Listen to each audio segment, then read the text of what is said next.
Hello મિત્રો, નમસ્કાર. સ્વાગત છે તમારું અમારી ચેનલમાં. તો આજે આપણે આવી ગયા છીએ વાડીએ.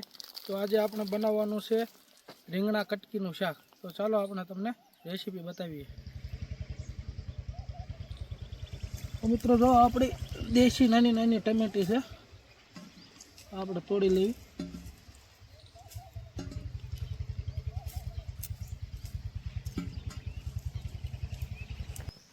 તો મિત્રો આપણે શાક માટે રીંગણા ઉતારી લઈશું.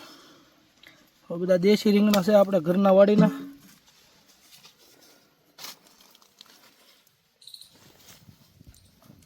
તો મિત્રો આપણે લીધું છે લીલું લસણ. લીલા લસણને આપણે ઝીણું ઝીણું સંભાળી લેવું.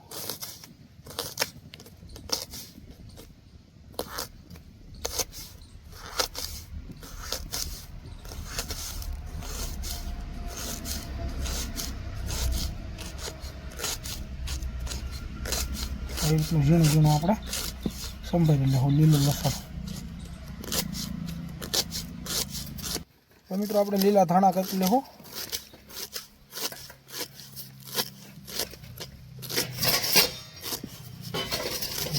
તો મિત્રો આપણે લીધા છે દેશી નાની ટમેટી. લો તમે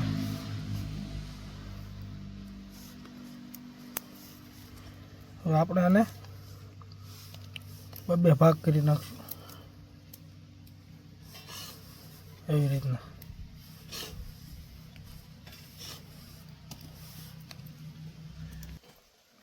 તો મિત્રો આપણે લીધા છે રીંગણા. રીંગણાની આપણે કટકી કરવાની છે નાની નાની.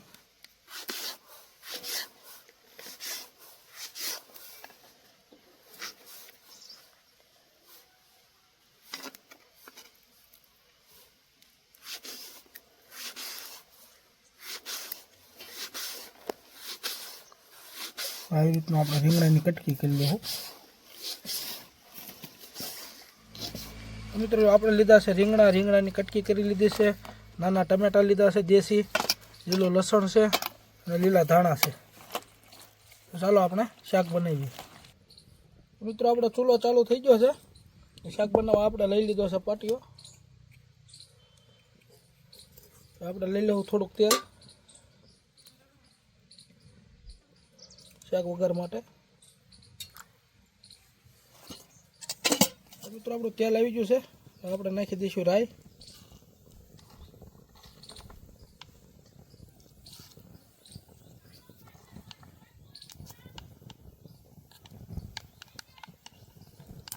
તો આપણે રાઈ ફૂટે છે.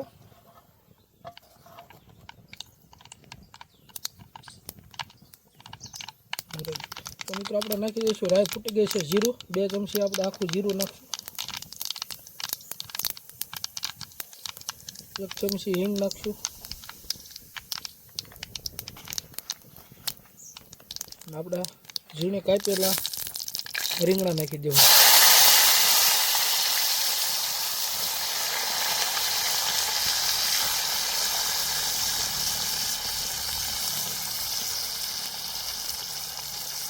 તો મિત્રો આપણે નાખશું આમાં લીલું લસણ સંભારેલું.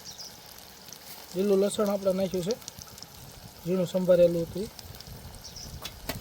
થોડાક આપણે મસાલા નાખી દઈશું.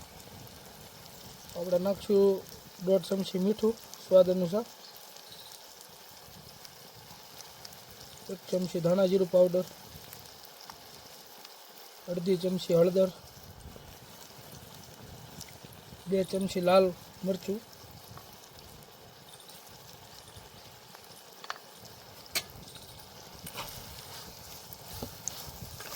મિત્રો આપણે ઝીણી કાપેલી ટમેટી નાખી દઈશું આમાં.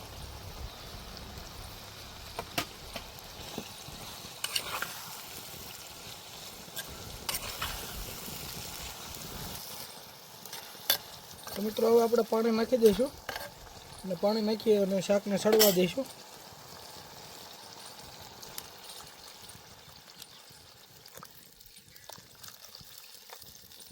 તો મિત્રો આપણું શાક બનીને તૈયાર થઈ ગયું છે. રીંગણ કટકીનું રસાવાળું શાક. જોવો તમે. આપણે આમાં નાખી દઈશું લીલા ધાણા.